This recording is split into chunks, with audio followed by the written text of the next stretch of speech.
அனைவருக்கும் இனிய தீபாவளி நல்வாழ்த்துக்கள். வேற லெவல்ல மாசான எபிசோட் வந்திருக்குன்னே சொல்லலாம். இந்த வீடியோ பிடிச்சிருந்துச்சுன்னா லைக் பண்ணி நம்ம சேனல் கண்டினியூ ஆதரவு வந்துட்டாங்க. அண்ணே என்னண்ணே கூப்பிட போனவங்கள இன்னமும் ஆளா காணோம். வருவாங்க வருவாங்க. இந்துமதி இப்போ எந்த நிலைமையிலண்ணே இருப்பா அப்படின்னு கிருபா கிட்ட வந்து பேசிக்கிட்டு இருக்காங்க நம்ம திவாகர். உங்க முன்னாடியெல்லாம் வந்து நிற்க முடியுமாண்ணே? நிச்சயம் அவ மன்னிப்பு கேட்குறேன்னு சொல்லி ஏதாவது நாடகம் ஆடிக்கிட்டு இருப்பா. அண்ணே நீங்கள் மட்டும் சும்மா விடாதீங்க. ஏதாவது ட்ராமா ஆடுனானா அப்படின்னு சொல்லும்போது, சரிப்பா நான் பார்த்துக்கிறேன் அப்படின்னு சொல்லிட்டு இருக்காங்க.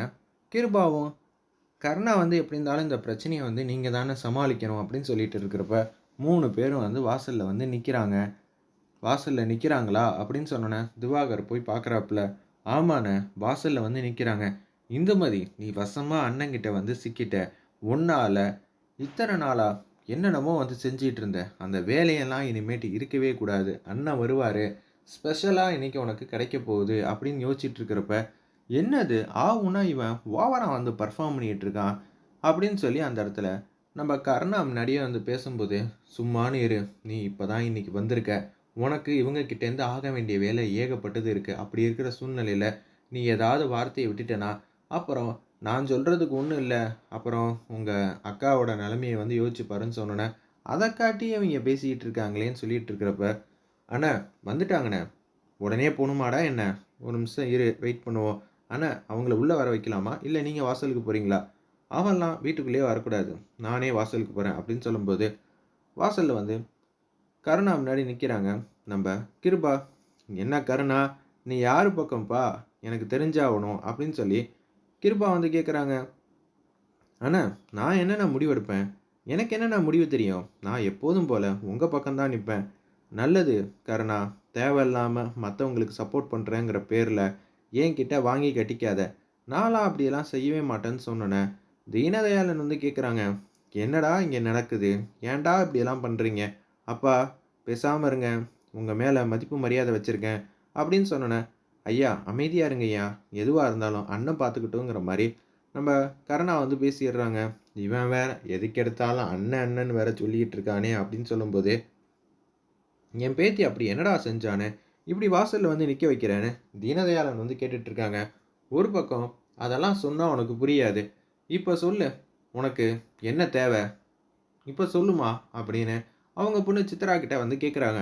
அப்பா எனக்கு ஒன்றும் புரியலப்பா அப்படின்னு சொல்லும்போது, ஏங்க நம்ம பொண்ணு தெரியாம சொல்லிட்டாங்க. மன்னிச்சிருங்க. என்னது? எதுக்காக நாங்க இங்க நிக்கிறோன்னு தெரிஞ்சுக்கலாமா? தெரியாம நின்னுட்டு இருக்கிறப்ப எதுக்கான விடையும் கிடைக்காதுன்னு இந்துமதி வந்து மாசா வந்து பேசுறாங்க. அண்ணே இவெல்லாம் திருந்தவே மாட்டா அண்ணே அப்படின்னு சொல்றப்ப, கருணா வந்து கேட்குறாங்க. இந்துமதி அமைதியா இருன்னு சுகுணாவும் வந்து சொல்லிட்டு இருக்காங்க அந்த இடத்துல. ஜெயந்தி இங்க பாத்தியா? நீங்க எல்லாம் எப்படி வந்து இருந்துகிட்டு இருந்தீங்க. இப்ப உங்களுக்கு ஒரு நம்பிக்கை கிடைச்சிருக்குன்னு. என்ன நீயும் அந்த பக்கம் நிக்க போறியா? ஏன் மாமா நான் அப்படியெல்லாம் வந்து செய்ய போறேன்னு ஜெயந்தி வந்து சொல்லிட்டு இருக்காங்க. அந்த இடத்துல எல்லாம் சித்ராவால வந்த வேணாங்கிற மாரி யோசிச்சுட்டு இருக்காங்க அந்த இடத்துல நம்ம ஜெயந்தி. மாமா ஏதாவது ஒரு நல்ல முடிவா சொல்லுங்க. பொண்ணும் நம்ம வீட்டு அக்காவும் பாவம் இல்லையா? ஓ! பாவமா இருக்கா? சரி, சரி. நீ வேற இரக்கப்பட்டு பேசிட்ட. அப்படி இருக்கும்போது, நீயும் அங்க போய் நின்னுக்க. இல்ல மாமா, நான் ஏன் நிக்கணும்? நான்லாம் அப்படியெல்லாம் எந்த விதமான உங்களுக்கு எதிரான காரியத்தையும் நான் செய்ய மாட்டேங்கிற மாரி சொல்றாப்புல ஜெயந்தி. அப்ப நான் பேசாம இருக்கணும். அண்ணன் இங்க நின்னுட்டு இருக்காருல்ல அப்படின்னு சொல்லும்போது, அம்மாடி நீயாவது அமைதியா இரும்மா. இல்லாட்டி உன்னையும் அவங்களோட நிக்க வச்சுருவாங்க. எதுக்காக நாங்க இங்க நின்னுக்கிட்டே இருக்கணும்? அதுவும் இங்க மழை வேற பெஞ்சுகிட்டு இருக்கு. சொல்லப் போறீங்களா இல்லையா? அப்படின்னு சொல்றப்ப, உன்னால என் பொண்ணு கொஞ்சம் கொஞ்சமா வந்து மாறிக்கிட்டு இருக்கா. மாற்றம் யாராலயும் தடுத்து நிப்பாட்ட முடியாது. அது கூட உங்களுக்கு தெரியாதான்னு சொல்லி, இந்துமதி நேரடியா கிருபாவ பார்த்து பேசிக்கிட்டு இருக்காங்க. இது அவருக்கு சுத்தமா வந்து பிடிக்கவே இல்ல. இந்த பேச்சு தான் உன்ன இந்த இடத்துல வந்து நிக்க வைக்குது. ஏங்க நான் எதுவுமே வந்து பேசலையேங்க தப்பா. அப்படி இருக்கும்போது எதுக்காக இங்க நிக்கிறோம்? சொல்லுங்க. அப்பதானே ஏதாவது ஒரு முடிவு வரும். எதுவுமே சொல்லாம நீங்க ஏதோ நாங்க ஏதோ தப்பு செஞ்சுட்டோம், தப்பு செஞ்சுட்டோம்ன்னு சொல்றீங்களே! என்ன ஏதுன்னு தெரிஞ்சா தானே, அது தப்பா, சரியான்னு தெரியும்ன்னு சுகுணாக்கு நம்பிக்கை குடுக்குற மாரி பேசுறாங்க. "என்னம்மா வித்தியாசமா வந்து நடந்துகிட்டு இருக்க?" அப்படின்னு திவாகர் பேசும்போது, எப்போதுமே இப்படிதான் பண்ணிட்டு இருப்பா. ஏங்க நீங்கலாம் வாய தொறந்து கேட்கவே மாட்டீங்களா? இப்படி அமைதியா இருக்கிறதுனால தான் எல்லாமே இங்க தலைகீழா வந்து நடந்துகிட்டு இருக்கு. ஏதாவது ஒரு பிரச்சனைனா வாய தொறந்து பேசுங்க. பேசாம நின்னுகிட்டே இருந்தா அவங்க செஞ்சதெல்லாம் சரி தப்புன்னு ஏதாவது ஒரு முடிவுக்கு வந்து வருவாங்க அப்படின்னு சொல்கிறப்ப, சரி நானே சொல்கிறேன். நடந்த விஷயத்தலாம் கிருபா வந்து சொல்லி முடிச்சிடுறாங்க. அவ்வளோதானா? இதுக்கு நீங்கள் சந்தோஷம் தானே படணும். தூங்கும்போது கூட அவ்வளோ சாதிக்கணும்னு சொல்லி யோசிச்சுட்டு இருக்காங்க. அப்படி இருக்கிற சூழ்நிலையில நீங்கள் எதுக்காக இப்படியெல்லாம் வந்து பாட்டப்பட்டுட்டு இருக்கீங்கன்னு உங்க பொண்ணு நல்ல இடத்துக்கு போனா, உங்களுக்கு தானே பேரும் புகழும் வந்து கிடைக்கணும். நீங்க எங்கேயாவது வெளியில போனா கூட, உங்க மனைவி உங்க ஸ்தானத்திலேருந்து முடிவெடுக்க முடியும்.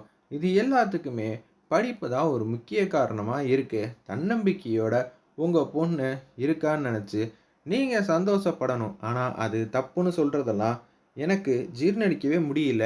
நான் அப்படிதான் இத்தன நாளா இருந்திருக்கேன். உன்னோட எண்ணத்தெல்லாம் இங்க யாரும் கேட்கல.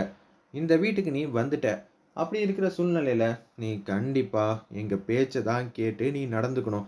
தேவையில்லாம எதுவும் பேசாத.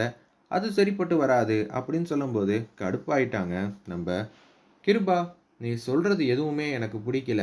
இங்க யாரும் என்ன தாண்டி பேசினதே இல்ல. இப்ப பேசுற அளவுக்கு ஆக்கிட்டீங்கல்ல அப்படின்னு சொல்றப்ப, சுகுணா வந்து நிக்கிறாங்க. ஏங்க, அந்த பொண்ணு ஏதோ சொல்லிட்டு போறா. நீங்க தயவு செஞ்சு ஏதாவது ஒரு முடிவு வந்து சொல்லுங்கன்னு சொன்னோனே, "ஓ! சுகுணா, அப்பன்னா உன்னால இங்க நான் சொல்ற வரைக்கும் நிக்க முடியாது. அப்பன்னா ஏதோ ஒரு விஷயம் வந்து உன் மனசுல இத்தன நாளா நான் செஞ்ச விஷயம் தப்புன்னு உனக்கு தோணியிருக்கு. அப்படித்தானே?" அப்படின்னு மூஞ்சிக்கு நேரா கேட்குறாங்க. "இல்லங்க, அப்படியெல்லாம் எதுவும் இல்லங்க. நம்ப பொண்ணுங்க. நம்ப பொண்ணுக்காக நம்ப தானே இறங்கி வரணும்னு" சுகுணா வந்து சொல்லிட்டாங்க. அண்ணே பார்த்தீங்களாண்ணே, அண்ணியோட மனசையே இப்பயே நம்ப இந்துமதி மாத்திட்டா. அண்ணே இப்படியே போற போக்குல போச்சுன்னா, நம்ப உட்கார வேண்டிய இடத்துல இந்துமதி உட்காந்துருவா. அதுக்கப்புறம் அவளுக்கு முன்னாடி நம்ப கை கட்டிட்டு நிக்க வேண்டிய வேண்டிய நேரம் வந்துரும் அப்படின்னு சொல்லும்போது, திவாகர் என்னடா நினச்சுக்கிட்டு இப்படியெல்லாம் வந்து பேசிட்டு இருக்க? அண்ணே நடக்கிறது தான் பேசுறேன். இந்துமதி இன்னொரு வாட்டி சித்ரா இதே போல பேசிட்டு இருந்தானா, சரிப்பட்டு வராது. பார்த்துக்க அப்படின்னு சொல்லும்போது, அண்ணே விடுங்கண்ணே. சின்ன பசங்கண்ணே. நீங்க பெரியவங்கண்ணே. மன்னிக்கிறது தானே அழகு. சித்ரா நம்ப வீட்டு பொண்ணு இல்லையா? ஏதோ சொல்லிட்டு போறாண்ணே. உங்களுக்கு என்ன விருப்பமோ அதேபடி நம்ப வந்து நடந்துப்பான்னு கருணா வந்து வாக்குறுதி குடுக்குறாங்க. பார்த்துக்க. கருணா எவ்வளோ ஸ்மார்ட்டா வந்து சூப்பரா வந்து பேசிக்கிட்டு இருக்கான். ஆனா சித்ரா கிட்டேருந்து எந்த விதமான பதிலும் வரவே இல்லையே! அப்படின்னு சொல்லி கிருபா வந்து கேட்குறாங்க. சித்ரா சொல்லுமா அப்படின்னு சொல்லும்போதே, என்னால யூகிக்கவே முடியலையே! இப்படியெல்லாம் வந்து போயிட்டுருக்குன்னு. சித்ரா எக்காரணம் கொண்டு இது மாரிலாம் எதுவும் சொல்லக்கூடாதுன்னு நம்ம இந்துமதி வந்து பேசுறாங்க. ஒரு வாட்டி நீ உன் முடிவ மாத்திட்டன்னா, அதுக்கப்புறமேட்டுக்கு எதுவுமே வந்து சாதிக்க முடியாது.